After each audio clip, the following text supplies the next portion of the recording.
HSC TV and HSC News are public forums for student expression. Students make all content decisions, and opinions expressed do not represent those of HSC schools or the Board of School Trustees. Today on HSC TV, we talk to Fishers residents and business owners about the recent growth in Fishers. Also today, we're going to be taking a look at senior AP Art student Caitlin Burke.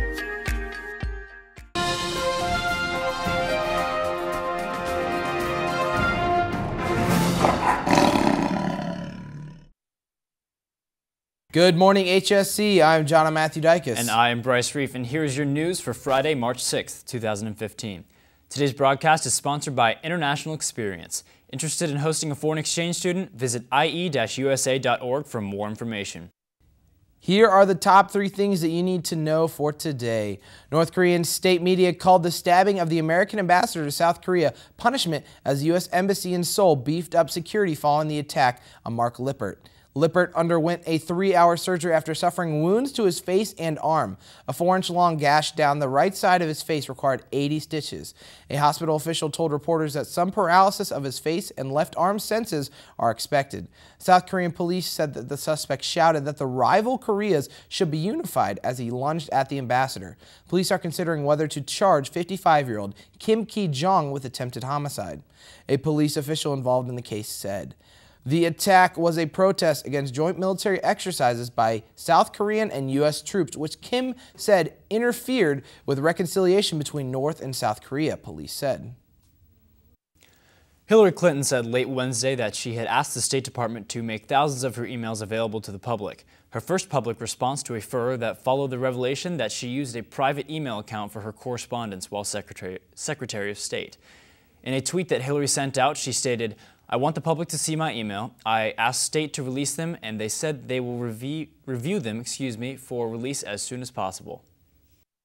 With the Denver Broncos needing money to upgrade their roster or retain their free agents, Peyton Manning has agreed to accept a reduced salary next season. According to ESPN, Manning's restructured deal will pay him $15 million in 2015. However, he could earn back the money through incentives such as $2 million for winning the AFC Championship and $2 million for winning the Super Bowl. According to ESPN, negotiations between Manning and the Broncos started after a February 12th meeting, moving at a deliberate pace.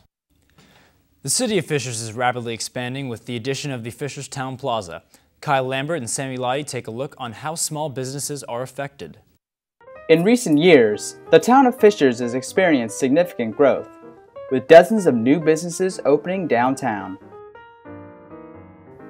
We got the opportunity to speak to a business owner here in Fishers on why he chose Fishers and how the growth has affected his business.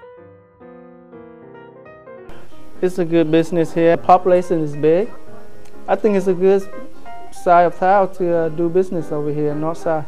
It's kind of slow right now because of the traffic and the construction. Hopefully it will get better.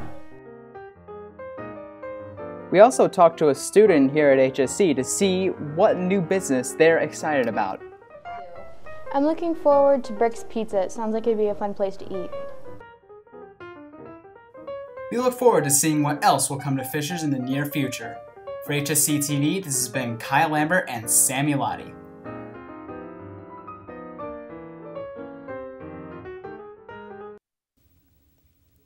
Christopher Warner, a 10-year-old boy with Down syndrome, had his dream come true when he met his idol, Adam Levine, on Monday night. When Adam Levine heard about Christopher, and he arranged for backstage passes and tickets to his concert. When the moment finally came and Christopher met Levine backstage after the show, he panicked and suddenly became shy, crouching down on the floor. Levine handled it in the best possible way, suggesting everyone get down on the floor with him. AP Studio Art is one of many art classes offered here at HSC, highlighting senior Caitlin Burke, Ashley Courtney, Kenley Johnson, and Leah Notardinato have our story. Art is everywhere. It is found in cities, landscapes, and even around your house. Art gives the artist the opportunity to express themselves with only a simple stroke of a brush. Here at HSC, artists express themselves in various ways, and those who really push themselves creatively may be interested in the AP Studio Art path. If you're considering taking AP Studio Art class, you need to be taking as many fine art classes as you can possibly fit into your schedule, just so that you're building your portfolio the entire time. A particular AP Studio Art student is senior Caitlin Burke. Caitlin is working on a large canvas project in the commons area of the main campus. I do a lot of, I prefer painting, but recently I've been kind of trying to jump out of my comfort zone. I've had Caitlin Burke in art class for the past 3 years since she was a sophomore. The idea was to do something kind of surreal, like everyone kind of has this animalistic side. Caitlin's definitely going to go to art school. She's looking at the Art Academy of Cincinnati. There are so many things that will be open to her as a fine artist. Well, I think it's really cool. I'm really excited to see what the end product is. Caitlin Burke's art project on her large canvas will be completed very soon. Although it is not quite finished yet, students still admire her work. Keep an eye on Caitlin's project as it finishes developing by the end of the semester. For HSC TV, this has been Leah Notardonato, Ashley Courtney, And Kenley Johnson. That is all we have for this week, HSC. We will see you on Monday for our weekly update. Make sure to come out to tonight's boys basketball sectional game at 7:30 at Carmel High School. We are playing Zionsville. And don't forget, it is a blue out. Have a great weekend, HSC.